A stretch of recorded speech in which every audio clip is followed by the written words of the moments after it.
আসসালামু আলাইকুম guys, welcome to back another brand new video. আজকের এই ভিডিওটিতে ফেসবুক কভার ফটোর দুটি আকর্ষণীয় বা প্রফেশনাল মানের ডিজাইনের পিএলপি ফাইল শেয়ার করতে যাচ্ছি। এর আগের আরও একটি ভিডিওতে আপনাদেরকে দেখিয়েছিলাম ফেসবুক কভার ফটোর 4টি ডিজাইন। যদি না দেখে থাকেন তবে এই ভিডিওর ডিসক্রিপশন লিঙ্কে ভিডিওর লিঙ্ক দিয়ে দিব, ভিডিওটি দেখে আসতে পারেন। তো গাইস, আর কথা না বাড়িয়ে চলে যাব মূল ভিডিওতে যাওয়ার আগে আরও একটি কথা বলে নিতে চাই।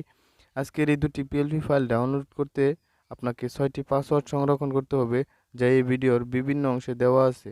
আর গাইস, চ্যানেলে নতুন দর্শক হয়ে থাকলে চ্যানেলটি সাবস্ক্রাইব করে তার পাশে থাকা বেল আইকনটি বাজিয়ে রাখতে ভুল করবেন না।